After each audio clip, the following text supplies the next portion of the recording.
music going to be as they come to the checkered flag? What a race this has been.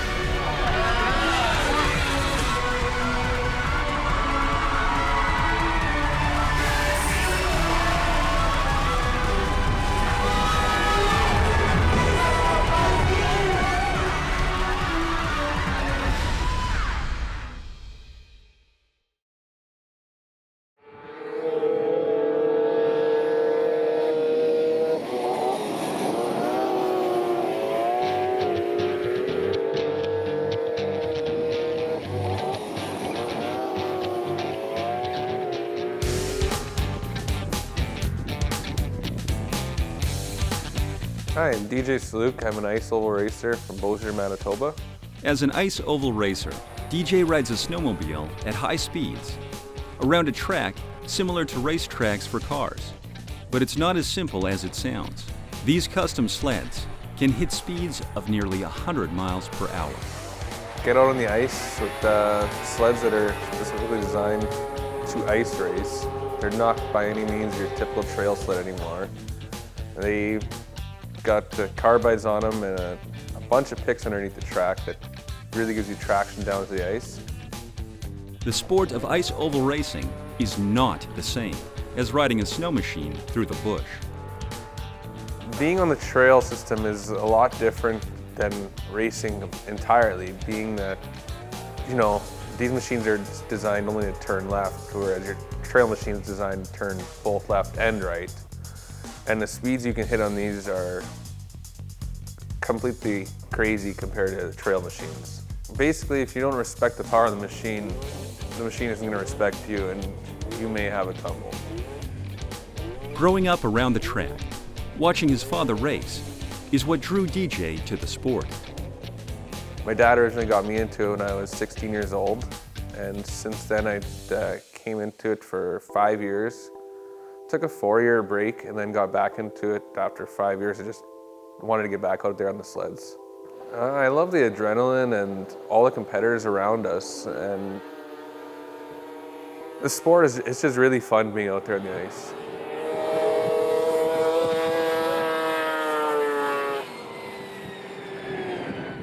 Back when he was 16, he knew the world. You know, you couldn't tell him nothing. Today he'll listen to you, you know, what can we do to improve? What can we do to improve? We're always learning. We're always listening now. Now, as an adult, DJ admits racing with his father played a pivotal role in his development. He brought me on the same class as him, so of course it was chase the leader, so I had to follow him down. And you know, as he raced, I got faster and faster just by knowing what the competitors out there are going to be doing for speeds and such, and following behind him, you know, learning the lines around the corner and just how to take the corners better. And as a crew chief and a father, Daryl couldn't be prouder of the racer DJ has become. He's one hell of a driver. He's not out there to cause troubles, injuries, or to take anybody out. He's out there to run his own race, and he's proven it. Even with a great mentor, ice oval racing still has its dangers. Well, there's a lot going through your mind at the time you're out on the track, and you're worrying about what passes you're going to have to make or what lines you're going to have to take to hold off the competitors behind you so that you don't get passed again. There's always the slight fearful part of, you know, if you fall off your sled, you could get hurt, but nobody really thinks that at the time because you think that it may happen, kind of thing.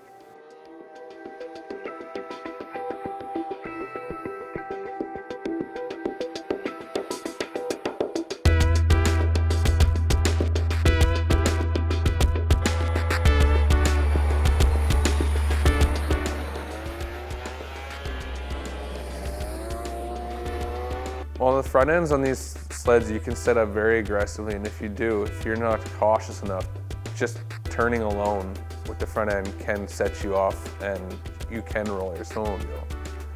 So you do really have to watch and know what you're doing out there. Learning to handle the machine is one aspect, but battling the track and the elements are another. Some of the tracks can be very smooth, which is obviously a good thing, but we've ran into some very rough tracks where, you know, the driver fatigue just starts on the upper level just because of how the sled is riding out there. There's some tracks, you know, where you're skipping bump to bump or around the corners, and there's others that are fairly smooth. Out there, you know, sometimes we've crossed into snowstorms, so we're riding through snow dust and snowstorms. Visibility gets down to almost nothing out there, but you just got to keep on pushing on if you want that top spot. Snow isn't the only thing a driver needs to worry about. The sun can also affect your performance.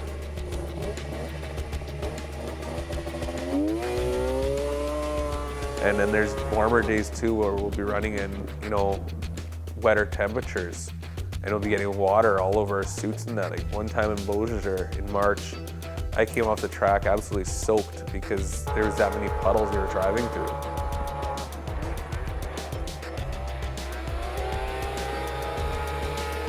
Track conditions can add physical and mental strain on a driver. Going around those corners, you're holding back that sled from obviously wanting to go straight, plus there's G-force around the corner too. You do start getting stressed out around the corners, mostly in your upper body, some they're lowers, but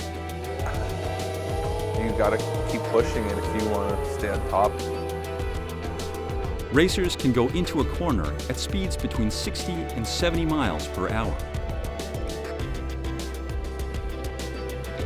Overcoming driver fatigue is crucial for your safety and success.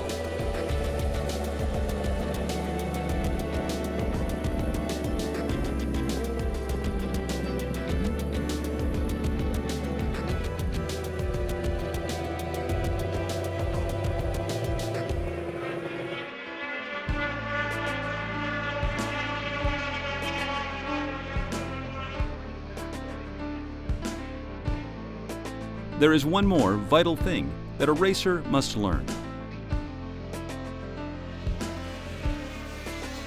I know you definitely have to have patience out there on the track. Like I say, I mean, not everyone's gonna go out there and win just like that. So you have to have patience to work yourself up to that kind of trophy standings. And you have to have patience for the sled too, as well as your team. I mean, we're all trying to get this thing working as fast and best as we can. So the patience part definitely plays into effect, and even out there on the track, I mean, there's been times where you're holding back, you know, your third or second, and you know you got this competitor, and you can pass them, but you're just waiting for the right time to make a clean and fast pass. Where I have done that, but then, you know, you get a little too excited and you lose that placement too, and you fall back to second as well. So you have to have the patience on both parts of before you pass and after you pass.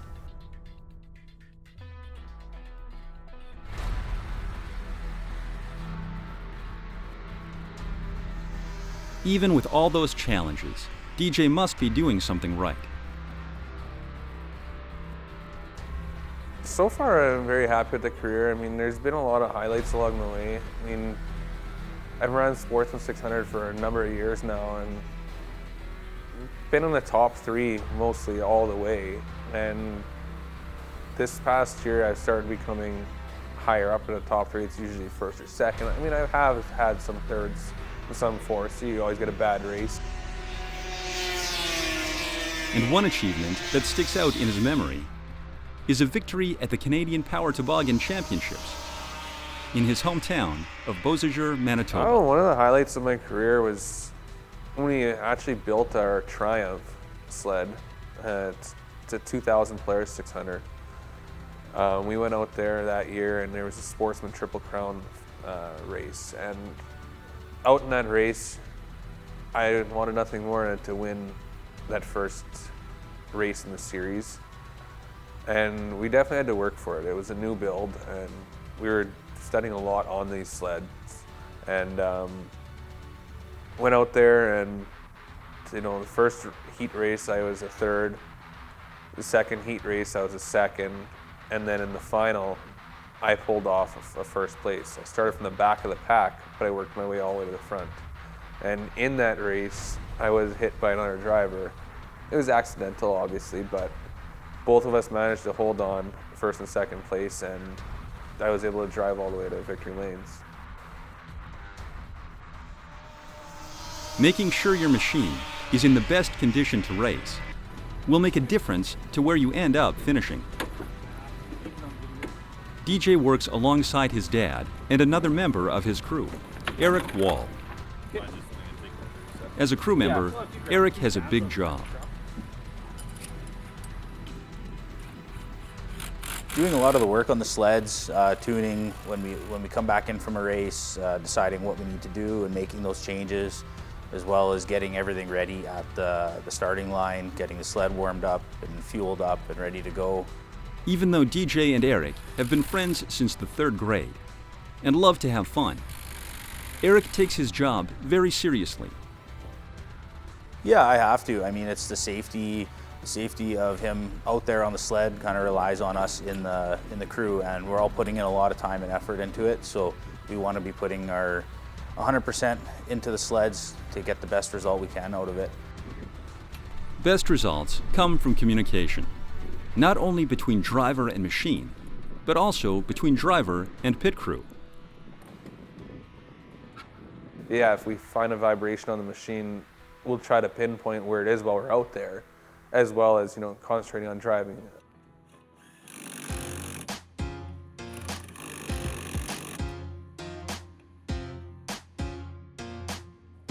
It's very important. We rely on DJ as the racer to provide us with any information, that things he hears on the sleds, feels on the sleds, improvements he thinks we could be making. That all basically tells us how to do what we have to do.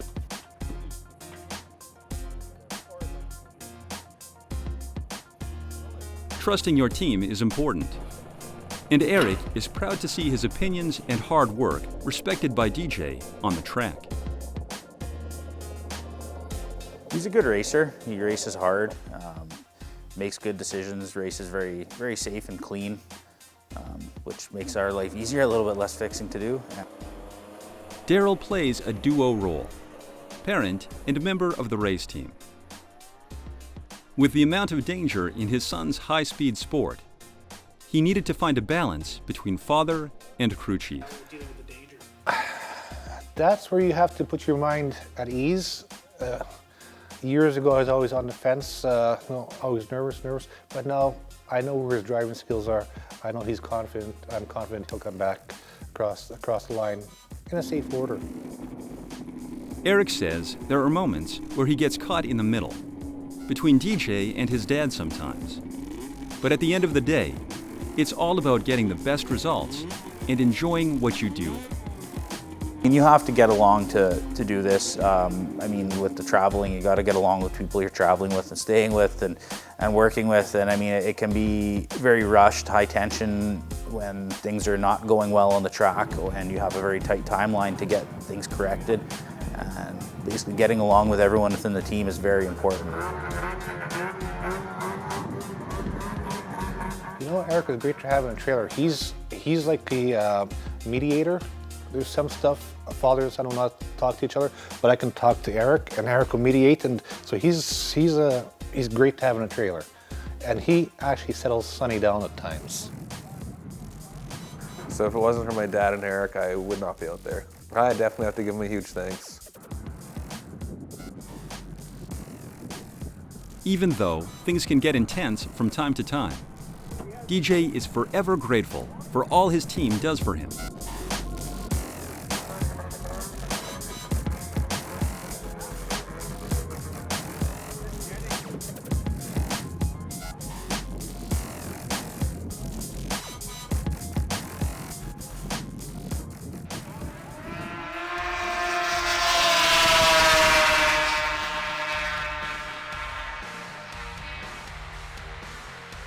Even with a great team, there are always obstacles to overcome.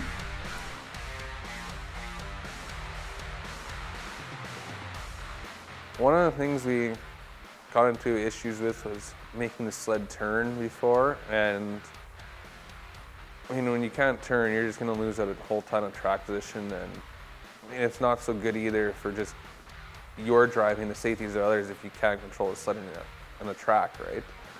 So we've had a breakthrough with making these sleds turn a lot better now, which in then turn had made me a lot better driver as well. Finding out the perfect formula for success in racing can be different for everyone. Plus, some who find the answers don't want to share.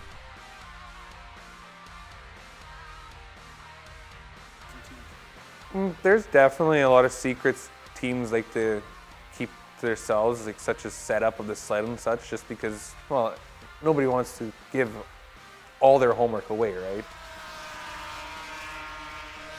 DJ says, for the most part, the community is incredibly supportive of those who want to race. Even when things go wrong on the racetrack, racers still respect each other. When you're out there, you're always expecting that something could happen mechanically or just driver-wise, and there could be a rider off at any point in time. It's happened on the straights, it's happened around the corners. Most of the time, everyone avoids the driver, which is obviously the good thing. The sleds, sometimes they do hit, but usually for the most part, people are pretty safe out there. When those accidents happen, things can get heated, but level heads prevail. Sometimes some competitors will get pretty upset with things, but at the end of the time, I mean, you're in the heat of the moment, and at the end of the day, everybody knows we're out there racing, and everyone knows it can happen to any one of us.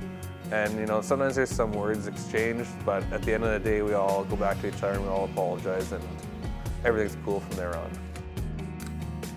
For DJ, when everything comes together and he wins, his mind is full of excitement. Well, winning, I mean, there's two different heights of it. I mean, there's winning a heat race, which is obviously great, but there's winning a final. And winning a final, it's just out of this world, the feeling you get crossing that finish line and seeing the checkered flag first. Everybody wants to do it. Unfortunately, in every class, only one person can. And losing leads to learning. From a loss, I mean, we take a lot of things from that. We'll study where my driving abilities went wrong in that class, or what the sled did wrong and what we could improve, or what we couldn't improve, kind of thing. Or there's a lot of things you do study from a loss, but there's also a lot of things you do study from a win too, because I mean, on a win you could see spots in that race where you could have improved even more there as well. No matter what the result, DJ's father wouldn't change a thing about the path his son has chosen. For a father to see his son do great out there on the track, it's heartwarming. Well, we're proud of his accomplishments, what he's accomplished over the years. Every year he's come a long way. Each year he's growing more and more. He's been more responsible in life, in his driving, in his private world. Many people who are considering getting into the sport of ice oval racing will not have DJ's support system. DJ says those weekend warriors better know what they're getting into before they try racing. Well, if they think they can, I mean, by all means do it, but I mean, it takes a lot of tuning and man hours into these sleds to get them performing at their highest peaks. DJ sees these young fans in the stands and reminds them how important it is to be realistic with your goal setting. Winning isn't everything when you're starting out.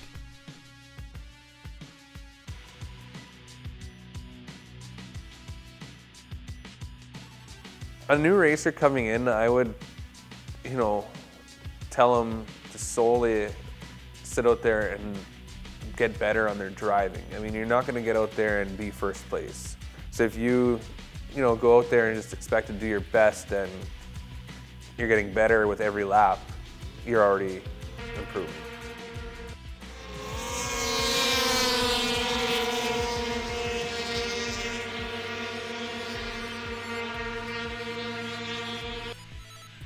And what's next for DJ in his racing career? One of the things I'm looking forward into the future is, keep on going and hopefully get out to more tracks and experience a lot more racetracks out there. Possibly in upcoming years move up to a different class. See what happens though.